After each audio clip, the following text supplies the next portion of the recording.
कामना हर रोज की तरह रसोई में अपने बच्चों व पति के लिए नाश्ता बना रही थी कि उसकी बेटी रिंकी उछलती कूदती उसके पास आई और कहने लगी, माँ देखो चाची ने आज मेरा कितना अच्छा हेयर स्टाइल बनाया है। तुम तो हर रोज़ वही सीधी मांग निकाल कर 2 चोटियाँ बना देती थी। क्लास में मेरी सारी सहेलियाँ आजकल ऐसे ही हेयर स्टाइल बनाकर आती हैं। माँ एक बार देखो ना, मैं आज कितनी अच्छी लग रही हूँ इस हेयर स्टाइल में। माँ सच में चाची बहुत अच्छी और होशियार हैं। हाँ हाँ देख लिया, तू बहुत अच्छी लग रही है, पर मेरा पल्लू छोड़कर मुझे आराम करने दे। आजकल बहुत बोलने लगी है, हर समय चाची के पेट में घुसी रहती है। स्कूल पढ़ाई करने जाती है या फैशन करने? पढ़ाई पर ध्यान लगा? पिछले टेस्ट में मैथ में कितने कम नंबर आए थे तेरे? टीचर ने मुझे बुलाकर कहा था कि मैथ के लिए रिंकी को ट्यूशन की ज़रूरत है। तभी मंजरी ने रसोई में प्रवेश किया। अरे मेरे होते हुए ट्यूशन की क्या ज़रूरत है, मैं रिंकी को मैथ्स पढ़ा दूंगी। वैसे भी मैथ मेरा फेवरेट सब्जेक्ट रहा है। 10 साल की रिंकी तो माँ के डांटने पर सहम कर चुप स्कूल चली गई, लेकिन कामना का मूड उखड़ गया। जब से मंजरी इस घर में ब्याह करके आई है उसके देवर रितेश के लिए, तभी से उसके मन में कुछ उलझन ही हो गई है। कहने को तो मंजरी उसके सगे मामा की बेटी है, तो वैसे तो उसकी सगी ममेरी बहन ही है। तो फिर मंजरी के लिए उसके मन में वो प्यार क्यों नहीं रह गया जो शादी के पहले था? हर गर्मियों की छुट्टियों में जब कामना अपनी माँ के साथ मामा के घर जाती थी तो दोनों मिलकर कितनी धमा चौकड़ी मचाती थीं। साथ खाना, साथ खेलना, लगता था जैसे दोनों सगी बहनें हों। इतना प्यार था दोनों में। मंजरी उससे सिर्फ 2 साल ही तो छोटी है, फिर वही तो उसे अपने देवर के लिए अपनी देवरानी बनाकर लाई है। फिर मंजरी के लिए उसके मन में इतनी कड़वाहट क्यों घुलती जा रही है? मंजरी का नाम लेते ही वो एकदम से झल्ला जाती है और कुछ भी उल्टा सीधे बोलने लगती है। मंजरी शादी से पहले भी इस घर में कई बार आ चुकी थी। शादी से पहले जब भी अपनी दीदी कामना के पास जाती तो अपनी दीदी की हर एक काम में खूब मदद कर देती। इतना ही नहीं, कामना की सास के भी कई छोटे बड़े काम कर देती। साथ ही हर काम करते समय उसके चेहरे पर एक उजली सी मुस्कुराहट फैली रहती। मंजरी का बिंदास स्वभाव कामना की सास को बहुत अच्छा लगता। काम तो कामना भी करती थी पूरे घर के, लेकिन एक कर्तव्य समझकर उसका भाव मंजरी से एकदम उलट था। मंजरी तीखे नैन नक्श की सांवली रंगत लिए हुए थी। साथ ही पढ़ाई में भी उसकी अधिक रुचि न थी, अतः बीए करने के बाद उसने कई सारे कोर्स कर लिए थे। वैसे उम्र तो शादी के लिए हो चली थी, पर उसका सांवला रंग हर समय आड़े आ जाता था। ब्यूटिशियन का कोर्स, हाउसकीपिंग का कोर्स और भी कई सारे छोटे छोटे कोर्स कर लिए थे। मंजरी के पापा का मानना था कि खाली बैठने से इस उम्र में कई बार मन भटकने लगता है, अतः व्यस्त रहना ज़रूरी है।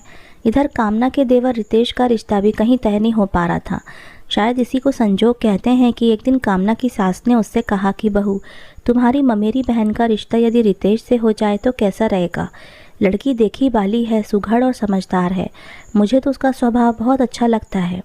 दोनों बहनें एक घर में देवरानी और जेठानी बन जाएंगी। पहले तो कामना ने इस रिश्ते के लिए अपनी असहमति जताई। मम्मी जी कहती तो आप ठीक है, लेकिन आपने तो देखा है ना, मंजरी का रंग सांवला है और अपने रितेश भैया तो एकदम गोरे चिट्टे हैं। अरे बहू, रंग का क्या है, भगवान ने 2 ही तो रंग बनाए हैं, गोरा और काला।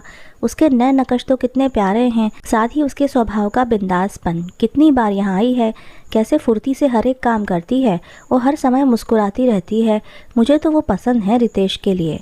तुम जाकर अपने मामा से इस बारे में बात कर लो। हमें दहेज वगैरह कुछ भी नहीं चाहिए, बस एक सुघड़ और समझदार लड़की चाहिए।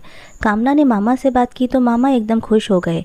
कहने लगे, बेटा इससे अच्छी बात तो और क्या होगी। दोनों बहनें ही एक घर में रहेंगी और मैं भी निश्चिंत रहूँगा कि मंजरी अपनी बहन के साथ है। कामना ने मामा के मन की बात अपनी सास को बताई। सास ने अपने बेटे रितेश से बात की। रितेश ने भी मंजरी को देखा हुआ तो था ही, अतः उसने भी इस रिश्ते के लिए अपनी रजामंदी दे दी। आनंद फानन में पंडित जी से शुभ मुहूर्त निकलवा कर चट मंगनी पट ब्याह होकर मंजरी अपनी बहन की देवरानी बनकर आ गई। शुरू में तो दोनों बहनें बहुत खुश थीं, सारे काम मिल बांटकर निपटा लेती थी।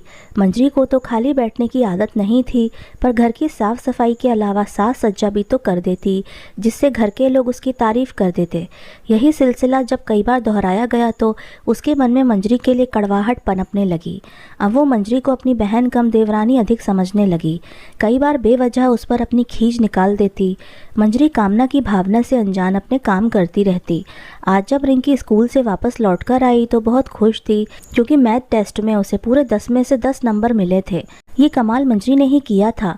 रिंकी अपने मार्क्स दिखाने सीधे चाची के रूम में गई। देखा चाची, आपके पढ़ाने का कमाल, आज मुझे पूरे नंबर मिले हैं। पिंकी खुशी से उछलती कूदती जब माँ के पास गई कि देखो माँ, चाची ने इतने अच्छे से पढ़ाया कि मुझे पूरे नंबर मिले हैं। माँ, चाची सच में बहुत अच्छी हैं। अच्छा चुप भी कर, जब भी देखो रिंकी तब चाची की ही तारीफ करती रहती है। कामना का मूड आज फिर से उखड़ गया। उसको लगने लगा कि जब से मंजरी इस घर में आई है, घर के सभी लोग उसको ज्यादा पसंद करते हैं और हर समय उसके काम की ही तारीफ करते हैं। मैं जो पूरे दिन रसोई में खटकी हूँ उसका क्या, मेरे लिए तो आज तक किसी ने कभी भी प्यार के दो बोल नहीं बोले। पता नहीं इस मंजरी ने आकर कौन सा जादू कर दिया है। सास ससुर तो क्या, खुद उसके पति समीर भी तो ये कहने से नहीं चूकते कि कुछ सीखो मंजरी से। कैसे हर समय मुस्कुराती रहती है और एक तुम हो, तुम्हारे चेहरे पर तो हर समय 12 ही बजे रहते हैं। हंसना मुस्कुराना तो दूर की बात है।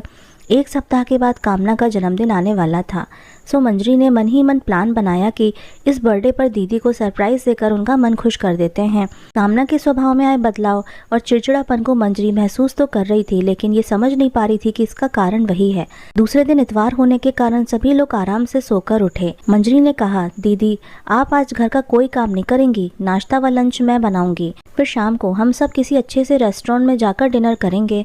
लेकिन मम्मी जी राजी होंगी इन सब के लिए?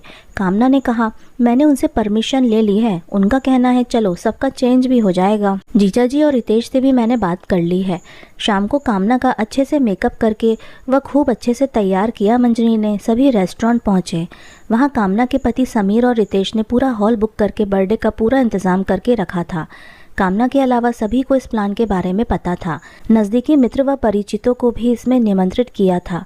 हॉल में पहुंचते ही कामना ने देखा कि हैप्पी बर्थडे कामना का बैनर लगा हुआ था। पूरा हॉल लाइटों से जगमगा रहा था, साथ ही फूलों की सजावट भी तारीफ के काबिल थी। कामना ये सब देखकर आश्चर्यचकित हो गई। तभी उसकी सास ने आकर कहा कि बहू, ये सब तुम्हारी देवरानी का ही किया धरा है, हमें तो मालूम ही नहीं था कि तुम्हारा बर्थडे कब होता है। किसी ने बताया कि शादी से पहले तुम अपना बर्थडे कितनी धूमधाम से मनाया करती थी। सो चलो इस बार दीदी को सरप्राइज देते हैं। सच बहू, तुम्हारी देवरानी लाखों में एक है।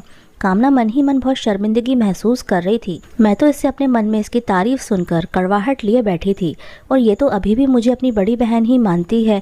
धिक्कार है मेरी सोच पर। कामना ने मंजरी को गले से लगा लिया। उसकी आंखों से प्रेम के आंसू बहने लगे। तभी रिंकी दौड़ती हुई आई और कहने लगी, देखो माँ, मैं कहती थी ना कि चाची बहुत अच्छी हैं, तब तो मुझे डांटकर चुप करा देती थी। अब देखो खुद उनको कितने प्यार से गले मिल रही हैं। तू चुप कर रिंकी, आजकल बहुत पटर पटर बोलने लगी है। चाची की चमची जो बन गई है। दोनों बहनों के बीच जो करवाहट थी वो दूर हो गई थी। सभी मिलजुल कर पार्टी का आनंद लेने लगे। तो दोस्तों, आज की कहानी आपको कैसी लगी हमें कमेंट करके ज़रूर बताइएगा। मिलते हैं आपसे अगली कहानी में। आपका बहुत बहुत धन्यवाद।